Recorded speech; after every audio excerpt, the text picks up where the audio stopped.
Hello and welcome to Factorio Rampant Pyanodon Season 4 Intermetallics, the Timelapse map-based tour. I have spent over 346 hours suffering through Biter's Ash and more Ash, all to obtain, in the best case scenario, 36 Intermetallics per second. Let's go on a tour.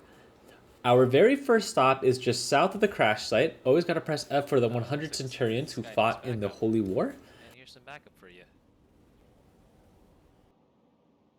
Then moving upwards, we have our raw coal patch, which is being crushed down into 3 smaller byproducts to achieve about a 70% increase in fuel value.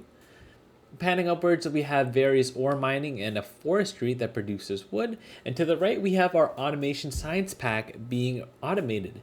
This was the goal of Season 1. And to the left is our caravan logistics system, which has one caravan that pulls trash from my inventory and another one that distributes it throughout caravan outposts throughout the base.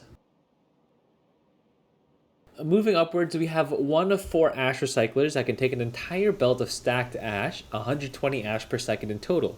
They recycle the stacked ash back into various ores and coal dust. Before we continue down the spaghetti that is our main bus, I'd like to show off our northern continent, which is known as Fishland.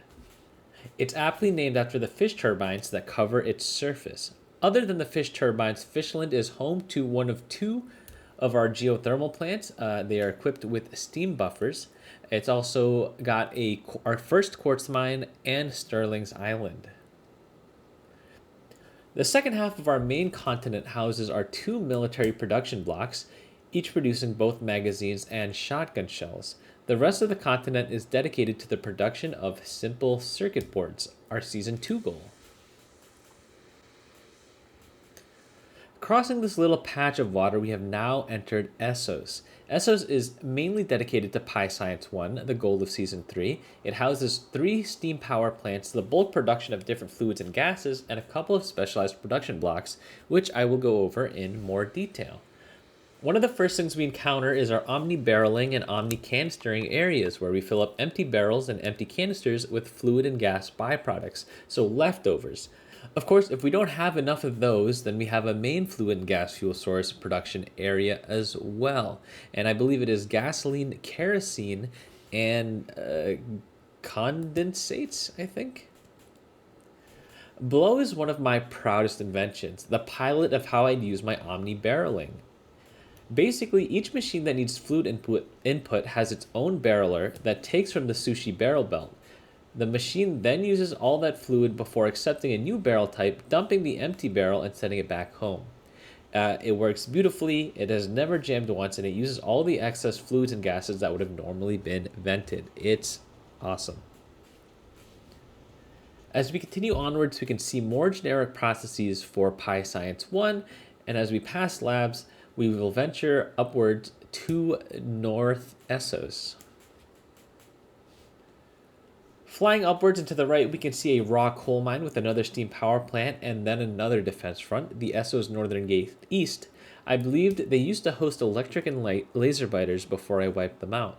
Though not often in combat, it's one of my favorite defense fronts due to the use of water for natural choke points. Further north in North Essos, we have our tin mine, as well as our Essos Northern Gate North. This location is a popular site for biters, however they have died down here recently as the attacks have moved over to the Fish Gate instead.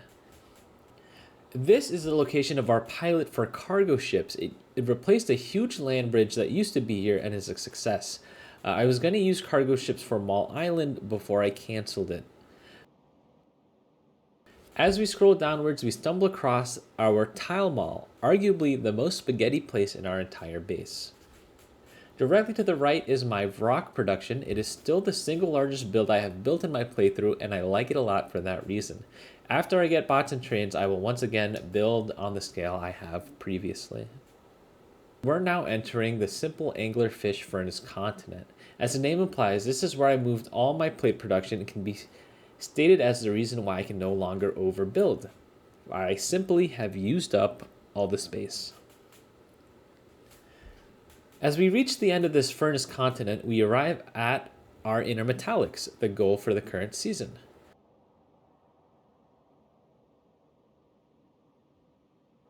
The bottom right of this continent has my other geothermal power plant, and north of Furnace Continent, we have Bridgland, home to a steam power plant, rock coal mining, titanium mining, and the Bridgland North Gate. And with that, my tour concludes. Lessons I've learned this season is that I can no longer overbuild. I need to scale down my buildings for the sake of progress and also because of space constraints. I'll reevaluate this decision once I have bots and trains. And I'm sure I've learned a lot this season, but I'm tired of writing the script, so I think that's good enough for now. Good job, me of the past. Let's move on. This season was my longest season both in-game and real life, time-wise, because there was about a 6-month gap where I couldn't really do much because I was busy packing to move across the country, apartment hunting in a new state, unpacking and refurnishing the apartment, and then also, planning a wedding and getting married. So thank you guys for your patience, and as always, thank you to my lovely patrons, John Boy, Ema, Sterling, Zark, Simple Anglerfish, and Hollow.